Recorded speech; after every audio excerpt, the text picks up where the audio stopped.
Hey everybody, Greg Marchand here. And people have been asking me lately how I got into this business. When I realized, I made a comment recently, I realized I've been in the business 34 years now, which is, it seems impossible, but I started when I was 17. And if you're curious, the story goes like this. I was going to be an electrical engineer, and coming out of high school, I was going to go to college.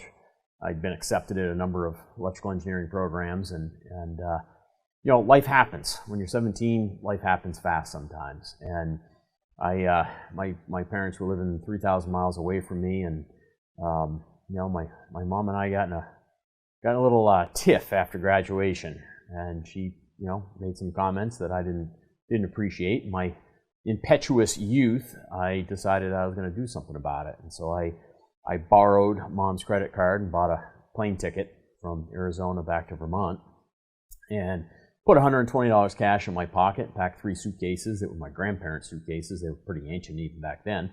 And no car, no job, no place to live, and $120 cash in my pocket. And unbeknownst to me, that was going to set me on a journey that I couldn't anticipate in any way, shape, or form. I got a job working in a restaurant, living in the basement of the restaurant, making $3.35 an hour, and it was the most miserable time of my life, quite frankly. It taught me to be tough. It taught me to persevere. It taught me to put my head down and just put one foot in front of the other as you move forward. And one night, a waitress's husband came into the restaurant and said he was going to open an auto repair shop. They were originally from a big city in the Midwest, and he owned a successful repair shop there. And was looking for somebody that had no experience whatsoever, which I qualified for quite definitely, because I'd never even seen the tech ed wing of the high school. I was college bound my entire 4 years of high school. I couldn't fix a car to save my life. I had some tools because I was flat broke, and I was trying to get by, right? Trying to figure out how to fix my own car and buy some parts along the way, and it was a pretty miserable existence. So I hated the restaurant world bad enough that I went into the automotive world, believe it or not. And look, like most of you, I tripped and fell into it, and 34 years later, here I am. But the kicker was that probably a year and a half later, that shop became mine. The gentleman that owned it decided he was going to go back to where he came from, and I wasn't going to move to the big city. I was a small town redneck, and I was a pretty big redneck back then. My dad used to call me the biggest redneck he'd ever met. And people today wouldn't guess that, but I was pretty entrenched in that redneck culture. I couldn't leave. So I put the shop in my name and went about my business trying to figure things out. And the reason I do what I do today, the rest of the journey we'll save for another time. But back in those days, I was spending. Number one, I didn't know what I was doing. I had a machine shop on one side of me and a body shop on the other side of me. I leased 2 bays. I had 1 lift, and they kept me out of a lot of trouble. But I would spend my days, on the phone dealing with parts, dealing with customers, writing repair orders. Not really doing a whole lot of work on cars because the phone was always ringing, and that was back before we had answering machines back then. Because I'm an old man now, but we had answering machines. But still, you didn't you knew enough. You didn't really want it to pick up. You wanted to answer that phone yourself if you could.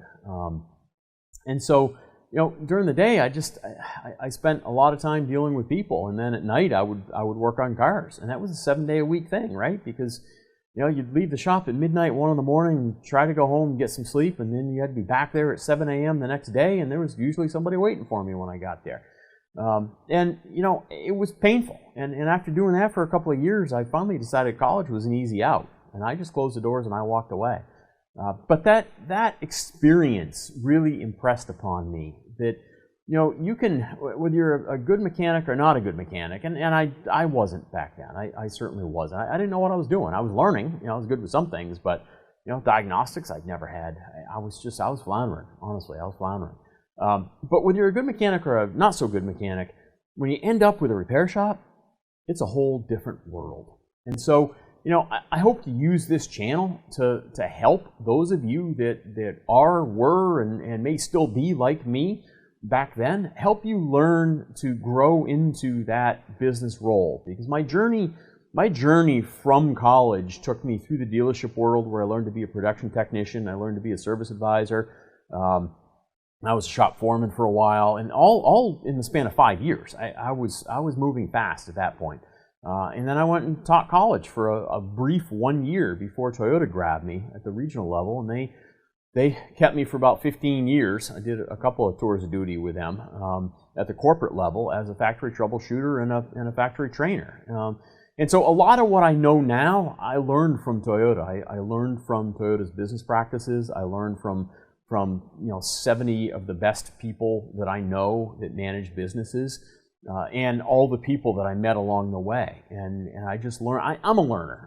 That's what I do, and so I decided to make a career out of learning everything that I wanted to learn, and then passing it along to you, so that you didn't have to feel like I did back then. So that it wasn't as much of a struggle. So that you can have your dreams come true without working 7 days a week, 16-hour days, because that sucks. It's brutal.